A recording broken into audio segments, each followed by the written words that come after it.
28 days remain for William Nylander to come to terms on a new contract with the Toronto Maple Leafs to be able to play during the 2018-19 season. In today's video, we're going to discuss the latest details on the contract negotiations, as well as all the latest speculation on the teams that are interested in acquiring Nylander should the Leafs decide to make a trade. We'll discuss all that coming up next.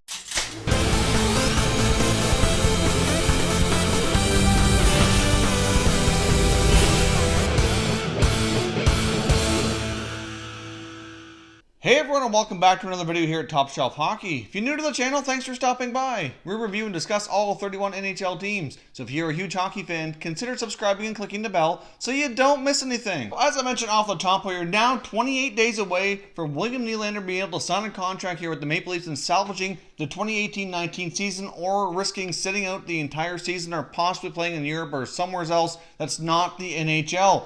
As we know, the Toronto Maple Leafs and William Nylander have been having ongoing discussions and negotiations here since the summertime, and now we're into November, and they've yet to come to terms on a new contract for the young Swedish forward. It's been speculated he's been looking for over $8 million per season. We've seen some other times that they're discussing shorter-term bridge contracts, maybe between $4 to $5 million on a 3 to 4 year deal. We've heard all kinds of different numbers on terms and dollar values, and even though really, since we're not there as part of the negotiation, we don't know exactly what's being discussed, I think it's fair to say that obviously Nylander's camp is asking for a lot more money than the Maple Leafs are willing to pay. That much we can establish. It wasn't that long ago it was being reported that there has been healthy discussions between the two camps. Progress seemed to be being made, and maybe they were getting closer to doing a new contract, and then all of that seemed to dissipate, and now there's really been no latest updates. There seems to be still at an impasse here, a bit of a stalemate on a new contract. We also know Kyle Dubas has been traveling around, taking in many more NHL games than that's what's considered normal for an NHL general manager at this point in the season. The Maple Leafs have been heavily scouted by a few other teams as well, which makes you think that there are some teams kind of circling here in the situation, keeping a very close eye, and are trying to establish maybe some parameters what they might be willing to do should the Leafs decide they want to talk trade here and maybe move on from this situation. Now, based on insiders Pierre LeBrun, Bob McKenzie, and Elliot Friedman here in various different pieces in the last day or two, it seems to be believed that the teams most interested in acquiring Nylander should he come available are the LA Kings, the Minnesota Wild, the Carolina Hurricanes, and the Philadelphia Flyers.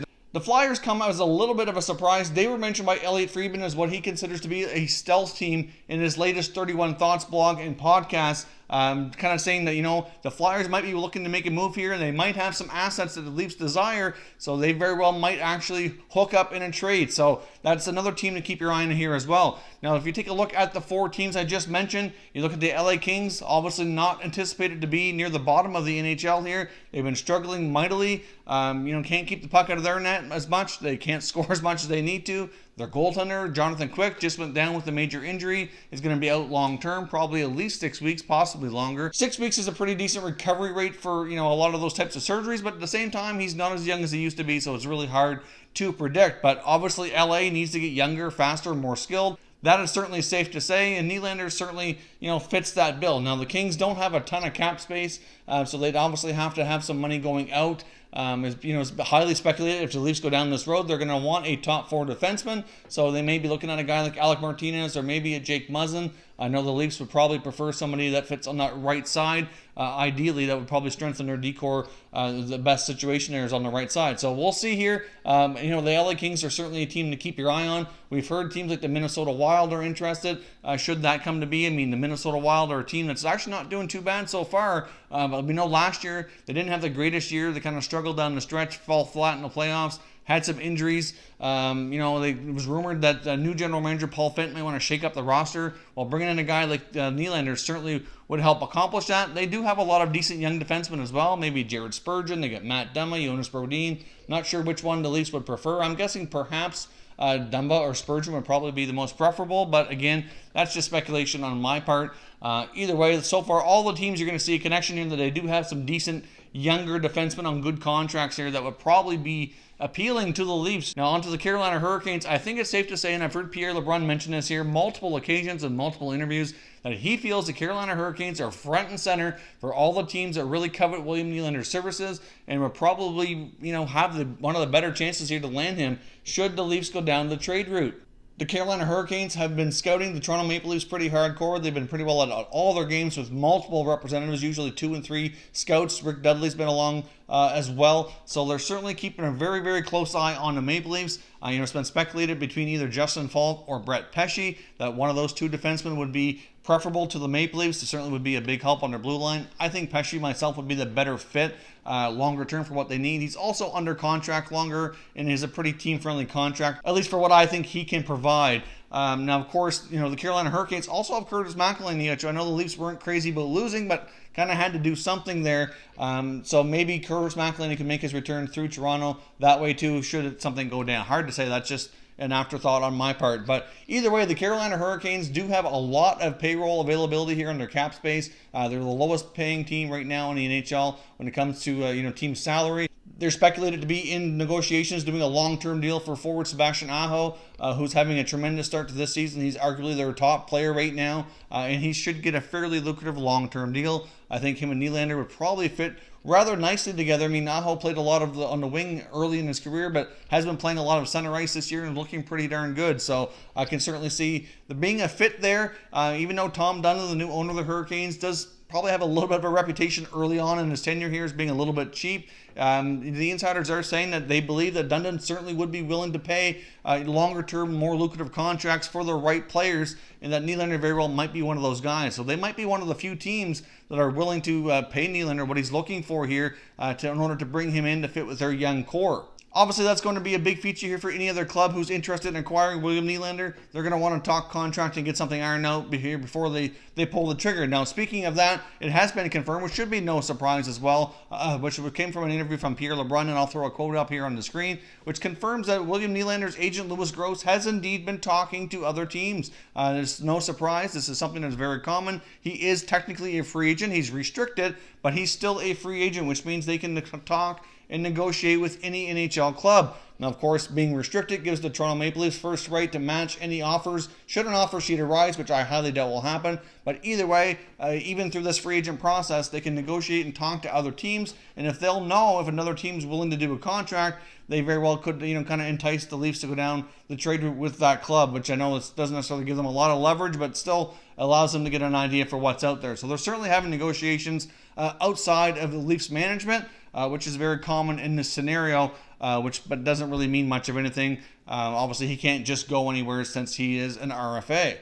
Now, the other team, as Elliot Friedman mentioned here, is a kind of a stealth team to watch, would be the Philadelphia Flyers. Now, if you take a look at their roster, they do have enough cap space right now to make this work for this year, and they do have a lot of expiring contracts, so longer term here, their cap situation isn't too bad. I mean, they do have some long-term deals for some, higher scoring veterans like Giroux and Voracek. They got Shane Gostisbehere under contract longer term and a pretty friendly team contract here as well. They also have some RFAs that are going to need new deals, and there's a couple of them are going to be getting some fairly significant raises by next season, including Ivan Provorov is probably the biggest out of the bunch, and you get Travis Konechny as well, who's certainly established himself as a pretty decent forward for the Philadelphia Flyers. But they've also got some other guys that are coming off the books next year, and it's really hard to say if they'll be back. The Flyers have some big decisions to make, including all three goaltenders on their roster with Brian Elliott, Michael Neuwirth, and Calvin Pickard. None of them have contracts beyond this year. They've got Jiri Lehtera coming off the books. He's making over $4 million. He's in the final year of his contract. And you've also got forwards Wayne Simmons and Jordan Wheel as well, who are pending UFAs.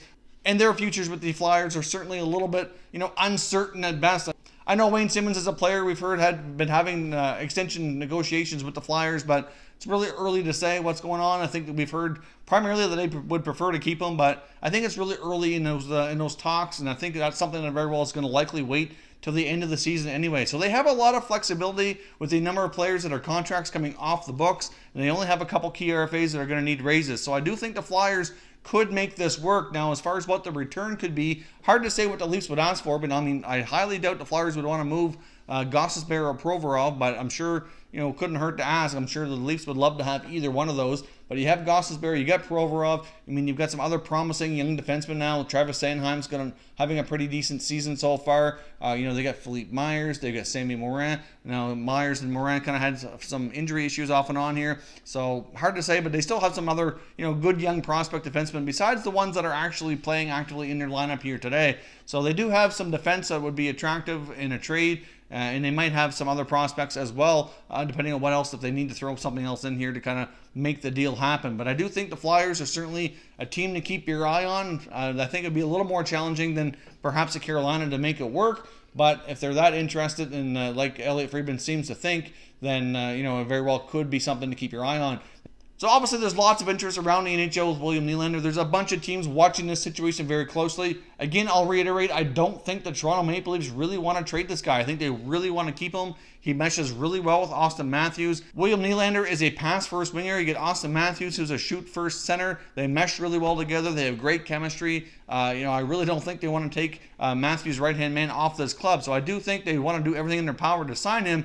But at the same time, if it becomes too difficult and becomes apparent that it's just absolutely not going to happen, they may not be held to any other choice here unless they decide to take the high road here and just make Willie sit out the entire year. Then he's going to have this contract situation spill over into next year when he also has Mitch Marner and Austin Matthews. So I don't personally think that's going to happen. I don't see Willie Nylander sitting out the entire season. They're either going to, somebody's going to break here and come to terms on a new contract, or a trade is going to happen before the December 1st cutoff, in my opinion. So in your opinion here, what's going to happen with William Nylander and the Toronto Maple Leafs? Are we finally going to see a resolution and a new contract, or should they go down the trade route here? Out of the 4 teams mentioned today, do any of them kind of make good sense to you, and which one do you think is the most likely?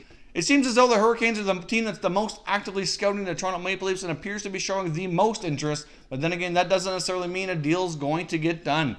If you're new to the channel here, I hope you consider subscribing. We cover all 31 NHL teams, and there's plenty of content here for all hockey fans to enjoy. So if you're new, hit that subscribe button. If you like this video, don't forget to hit the like button as well. I'd appreciate it if you did. As always, thank you very much for watching, everybody. We will catch you next time.